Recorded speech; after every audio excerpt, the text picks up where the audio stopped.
Well, thank you very much. That was very unexpected, but incredibly acted upon by Secret Service and law enforcement. And this was an event dedicated to freedom of speech that was supposed to bring together members of both parties with members of the press. And in a certain way it did, because the fact that they just unified, I saw a room that was just totally unified. It was in one way very beautiful, a very beautiful thing to see. A man charged a security checkpoint armed with multiple weapons, and he was taken down by some very brave members of Secret Service, and they acted very quickly and have just released, for purposes of transparency, clarity, I've ordered it to be put out. You probably have it by now. Put out on Truth and put out on many other platforms. A tape showing the violence of this thug that attacked our Constitution, and also showing how quickly Secret Service and law enforcement acted on our country's behalf. Really did a great job. One officer was shot, but saved by the fact that he was wearing obviously a very good bulletproof vest. He was shot from very close distance with a very powerful gun, and the vest did the job. I just spoke to the officer, and he's doing great. He's in great shape. He has very high spirits, and we told him we love him and respect him, and he's a very proud guy. He's very proud of what he does, Secret Service agent. And we looked at all of the conditions that took place tonight, and I will say, you know, it's not a particularly secure building, and I didn't want to say this, but this is why we have to have all of the attributes of what we're planning at the White House. It's actually a larger room, and it's much more secure. It's drone-proof, it's bulletproof glass. We need the ballroom. That's why Secret Service, that's why the military are demanding it. They've wanted the ballroom for 150 years for lots of different reasons, but today's a little bit different, because today we need levels of security that probably nobody's ever seen before. But everyone owes a tremendous debt of gratitude to the courage of law enforcement, the law enforcement, and working with the D.C. police, and we just spoke with the mayor. And when we're finished, the police chief is going to take over and discuss it also from their viewpoint. But they also performed exactly as they were supposed to, and you see the attacker in different positions, but you also see the attacker totally subdued and under control. So as you know, this is not the first time in the past couple of years that our republic has been attacked by a would-be assassin who sought to kill. In Butler, Pennsylvania, less than 2 years ago, you all know that story, and in Palm Beach, Florida, a few months after that, we came close. We really had, again, we had some great work done by law enforcement. But in light of this evening's events, I asked that all Americans recommit with their hearts in resolving our difference peacefully. We have to resolve our differences. I will say, you had Republicans, Democrats, independents, conservatives, liberals, and progressives. Those words are interchangeable, perhaps, but maybe they're not. But yet everybody in that room, big crowd, record-setting crowd. There was a record-setting group of people, and there was a tremendous amount of love and coming together. I watched, and I was very, very impressed by that. But we were, First Lady and I were taken very well care of, very quickly rushed off the stage.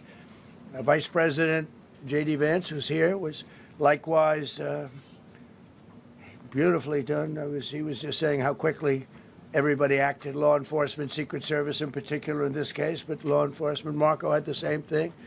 Pete was there. Pete didn't want any help. He didn't want anybody to help him. He doesn't want anybody to help him, but he did get some, didn't you? And I think you also said that it was very impressive. So with that, I'd like to ask Todd Blanche to come up, say a few words, and tell you it's already underway. The man has been captured. They're going to his apartment. I guess he lives in California, and he's a sick person, a very sick person.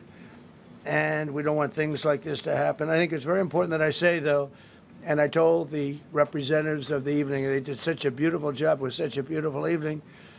And again, they're talking about free speech in our Constitution. That's what it's all about, not just White House correspondents. It was really based on free speech in our Constitution.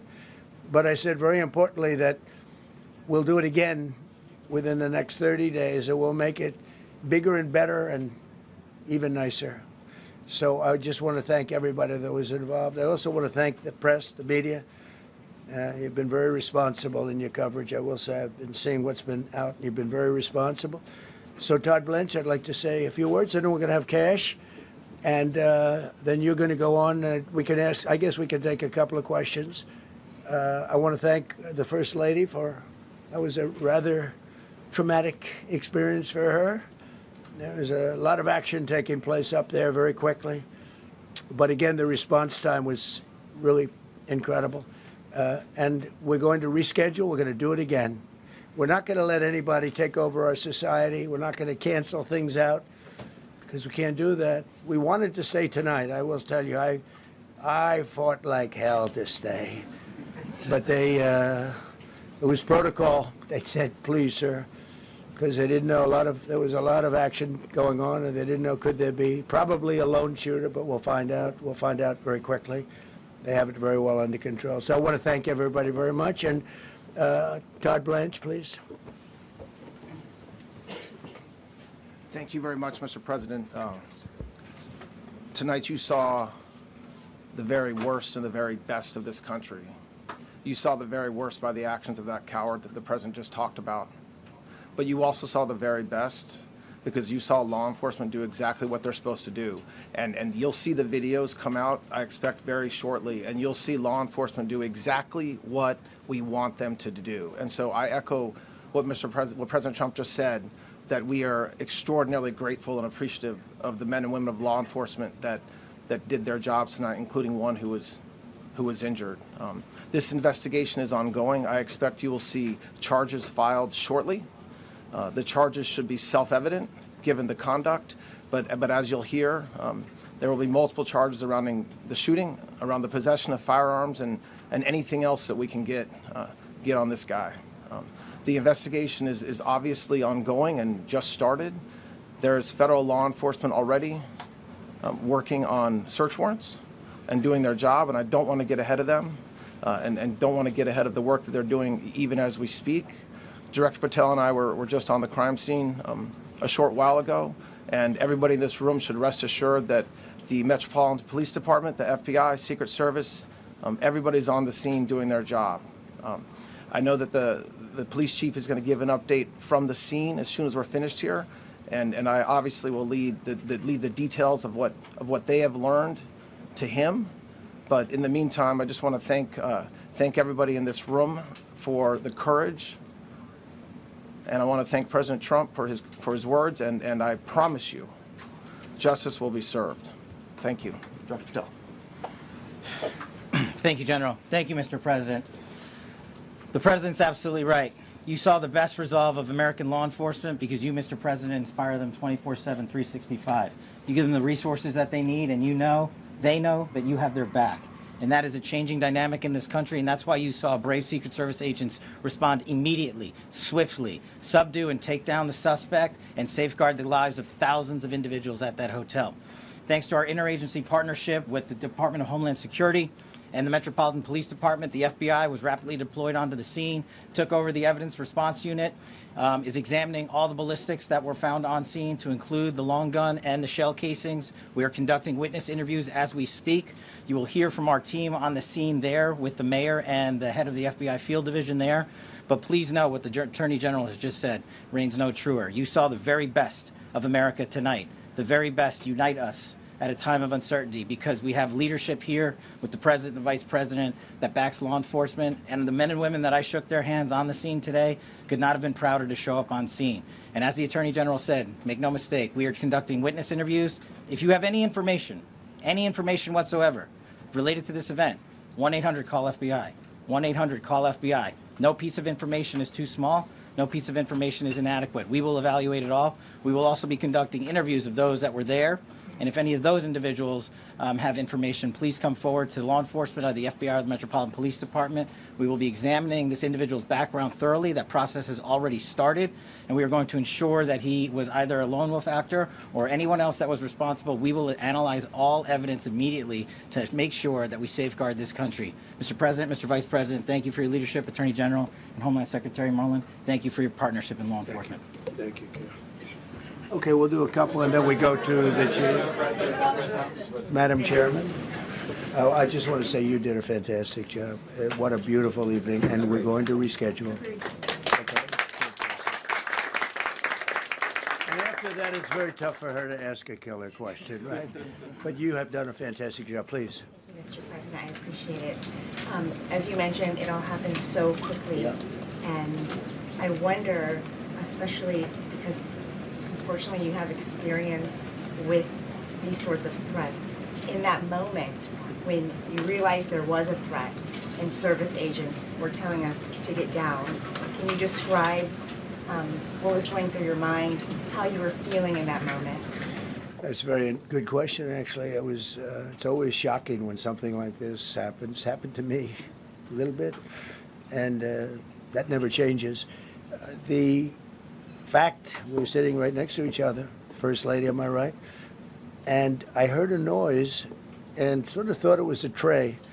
I thought it was a tray going down. You know, I've heard that many times, and it was a pretty loud noise. And it was from quite far away. He hadn't breached the area at all. They really got him. But, so it was quite far away, but it was a gun. And some people really understood that pretty quickly, other people didn't. I was watching to see what was happening. Probably should have gone down even faster. Melania was very cognizant, I think, of what happened. I think she knew immediately what happened. She was saying, that's a bad noise. And we were whisked away along with other people, but we were really whisked away. And again, the performance of the Secret Service and the police, all of the law enforcement, I thought was really good. So it was very quick. There wasn't a lot of time to be thinking, because it was a matter of seconds before we were out the door and gone into an area. We very much, and you wanted to too, we very much wanted to continue it, because I don't like to let these sick people, these thugs, these horrible, horrible people, change the fabric of our life, change the course of what we do. So we held out. You were there. We held out right till the end, but they didn't want to take a chance, and I understand there was protocol. But we're going to be doing one hopefully within the next 30 days or sooner, and I am ready, willing, and able. And I was all set to really rip it.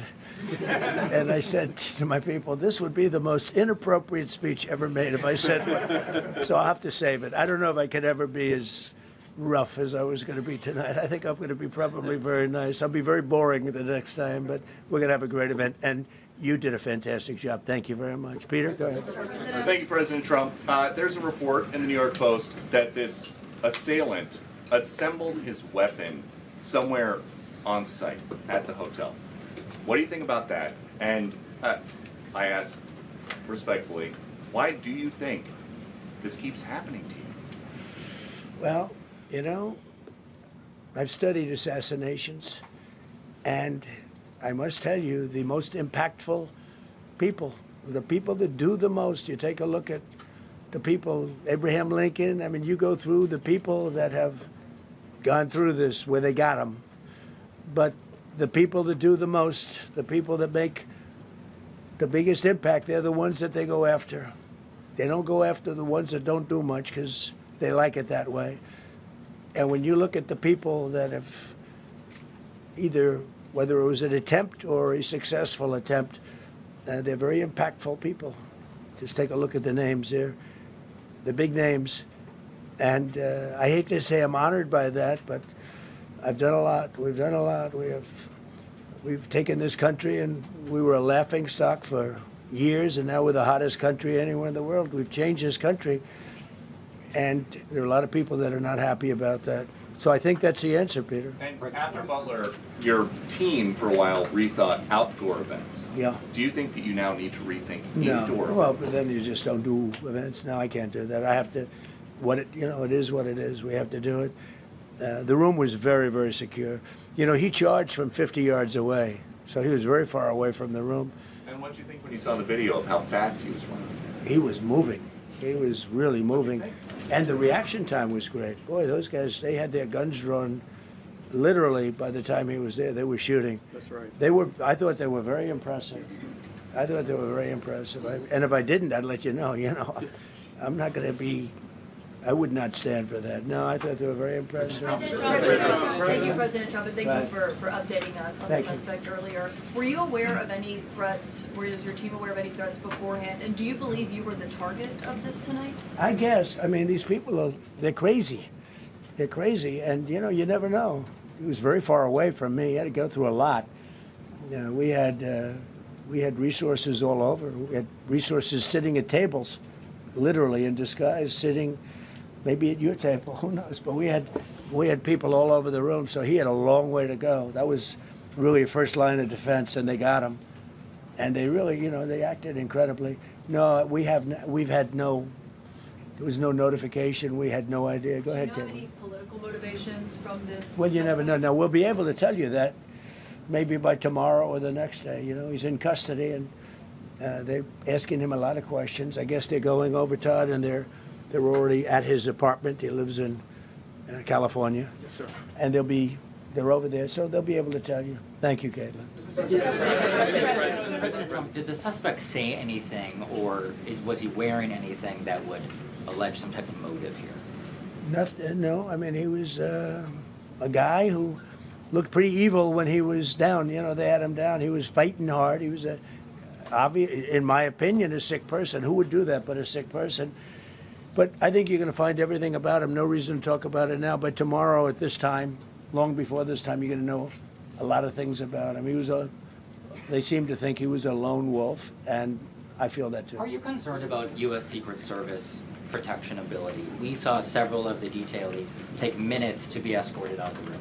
No, they acted very quickly. No, I was very impressed by Secret Service. Secret I mean, Service did very I'm the one, and Mark Wayne, you would agree with that, I think. Absolutely. I'm the one that would complain. You don't have to complain for me. I would be complaining. I'd be up here right now saying they didn't do their job. Oh, believe me, because, it's my life, and I want to live because I want to make this country great. That's why I want to live. But when you're impactful, they go after you. When you're not impactful, they leave you alone. Okay, a couple of more. Go ahead, please. Is there any indication that this shooting could have been linked to the war in Iran?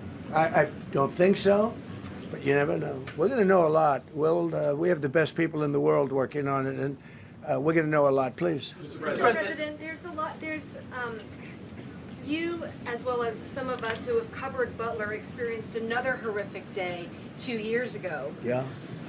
What felt similar? You had the First Lady with you today. What felt different? And you have another 2+ years in office. Are you concerned about something like this happening Well, I again? can't be concerned. I can only get great people. They did the job, in my opinion, a much better job than Butler. Butler had one weak spot that we all know about. Somebody should have been up there. But even Butler, we had our sniper on our side within 4.2 seconds from a distance of about 400 yards, one shot, and he was gone.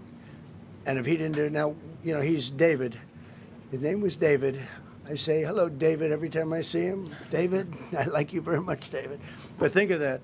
Now, if he doesn't hit him, and he hit him right between the eyes from 400 yards without any notice, nobody knew. He heard a sound. He looked over, and there was actually a tree that was somewhat in his way. You know the story very well. And he aimed, he fired, and if he didn't do that, beyond me, you would have had a lot more people killed. We lost one great person and 2 people very badly hurt. They're okay now. But no, that was, so in a sense, they It was pretty amazing the job they did, but they did have that 1 weak spot. As you know, they should have had that covered. Tonight they had everything covered very quickly, and he was fast. He was running full blast, and they got him before they got any further. I was very far away. You know, he hadn't anywhere close to breach the doors of the ballroom. The ballroom was sealed, and everybody in there. That's why once those doors opened, they didn't want to do tonight. If the doors weren't opened, we could have probably done it tonight, but I think we're much better off rescheduling. Yeah, please. Mr. President, for you and perhaps law enforcement as well, what is the level of confidence that this was a lone actor, and has the suspect made any statements to police while in custody? Yeah, I think it's just it's not my profession. We have great professionals up here and outside that have been working with us. My impression is he was a lone wolf, whack job. These are crazy people. These are crazy people, and they have to be dealt with. We had that in the second attempt, as you know, and he's spending life in prison. Because if you let him out, they'll probably, if he serves 10 years or 15 years, you let him out, he'll probably try it again with somebody else. They're sick people. We have a lot of sick people. But you're going to know, I think very shortly, you're going to know, Todd, a lot about him. You're going to know a lot about him. Yeah, a couple of more. Yeah, please, go ahead. Are you concerned about political violence? This could be politically motivated. All violence. I'm concerned about everything. Look, but I can't be so concerned that you can't function. No, I'm here. It's a dangerous profession. You know, I tell the story, race car drivers, I think it's very dangerous. So if you take 1% and then take about 10% of 1%, just to break it down very easily, they die. So much less than 1%, 10% of 1%. I think bull riding is very dangerous. If you take about the same, 10% of 1%, much less than 1%. But if you take presidents, it's 5.8%. And about 8% are shot at. So nobody told me this was such a dangerous profession. If Marco would have told me, maybe I wouldn't have run. Maybe I would have said, I'll take a pass. No, it's a dangerous profession, but I don't view it that way. Look, I'm here to do a job. It's part of the job. It is a dangerous, I can't imagine that there's any profession that's more dangerous. But I love the country, and I'm very proud. I'm very proud of the job we've done. You see what's happened. We have a great country. We've got, I think, the most successful, the hottest country anywhere in the world. This happened over a period of just a year, and we're going to do great things. But with that come risks. There's no question about it. Yeah. To that end, I mean, there's been so much political violence, not just aimed at yourself, but at other members of Congress, state house speakers, you name it. Is that just the cost of doing business to do politics in America anymore? Yeah, well, what does that say about our country? Too. We're not the only country. You look at this great violence with all countries. I was talking to somebody from another country today, and they have numerous assassinations of political figures all over the world. You look at South America, it's like some of the numbers are just horrific. It's dangerous. It's dangerous stuff, whether it's here or someplace else. No country is immune. No country. Good question. Is it possible to turn that temperature down at this point? Well, probably if I decided to just not do much, if I let everybody rip us off and take advantage of us. Look, we're leading the world in trade now. We're leading the world in the military. We're the greatest military in the world. I rebuilt it in my first term, and now we use it because we have no choice. We can't let, as an example, Iran, we can't let them get a nuclear weapon. Everything will be peanuts compared to that if they ever were given a nuclear weapon, and they'd use it too. Marco and I were talking about it today. They would use it without even hesitation. We can't do that. It was a shame. I said, oh boy, look at the numbers. We just broke 50,000 in the Dow. We just broke 7,000 in the S&P. They said we couldn't do it in 7 years, in 5 years, 4 years. They were saying maybe in 5 or 6 years. And we did it in 1 year. And I called everybody together. I called all of these people and others, and I said, we have to take a little journey. I seek to do this. We just had the great number. We just broke 50,000. Wasn't supposed to happen during my term. Wasn't reachable. We did it in 1 year, and I said, we're going to have to make a journey to Iran. They're going to have a nuclear weapon if we don't do it. We had the B-2 bombers take them out. I terminated in the first term the Obama agreement, the Iran nuclear agreement, which was a disaster. That was a road to a nuclear weapon. They would have used it. They would have used it 100%. So, you know, when you do things like that, you become a target. If I wasn't doing that, I guess I'd be a lot less of a target. But I'm honored to be. Okay, one more question. Go ahead. Yeah, go ahead. Thank you, President Trump. Thank you, President Trump. Do you know how the gun was brought into the hotel? And also, how does this event impact you as the leader of our country? Do you think it will change your I leadership? like not to think about it. I lead a pretty normal life, considering, you know, it's a dangerous life. I think I handle it as well as it can be handled. I think a lot of other people, you know, you read stories where they become basket cases. To be honest with you, I'm not a basket case. I really take it as it is. I do it for the country. I'm not doing it for any other reason. I have a first lady who's doing a terrific job. She loves the country, and she recognizes it better than anybody. She's told me numerous times, she said, you are in a dangerous job. But that goes along with her, too. I mean, it's dangerous for her, too. We sat there tonight. We heard that noise, and it was either a tray or a bullet. I was hoping it was a tray, but it wasn't. And again, we had some very brave people doing a great job, so we're very proud of them and happy with them. I just want to thank everybody. They will be able to give you all that information as to the names and everything else. I think we released the names already. Most of you would have it, but his name. We appreciate it. I see so many tuxedos and beautiful dresses. It was a little different evening than we thought, but we're going to do it again, and we have a great chairman who we're so proud of, and we have to make it better. We'll make it safer, I guess, right?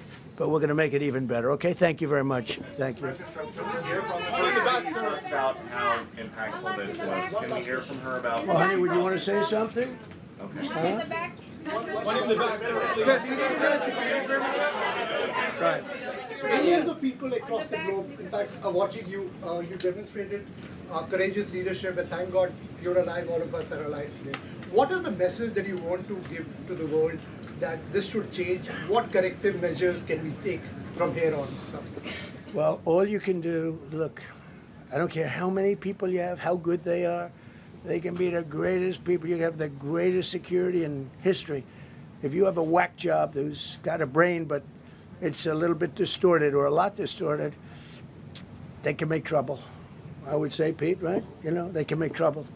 Some of these people are of genius level IQ, and they're nuts. So it can be trouble. So you do absolutely the best. You get the best. We have the best people. Well, look, it was proven tonight. He started running from 50 yards, and he was fast. He was like a blur on tape. He was moving. It was very impressive the way they got him, because a lot of people would be looking and saying, you know, it's like a weird feeling, and they would let him get through, but they didn't let him get through. They drew those guns so fast. They looked like Matt Dillon. They looked like somebody that knew what they were doing. We really do, but it comes with the territory. And if you want to do a great job, I really believe that. And you take a look at what's happened to some of our greatest presidents, and it doesn't happen to people that don't do anything. And it's not going to deter me from winning the war in Iran. I don't know if that had anything to do with it. I really don't think so, based on what we know. But we're going to continue to do a great job. That's all I can do. Thank you very much. We'll see you tomorrow. Thank you. Thank you. Thanks, President Trump. Thank you. Glad you're okay.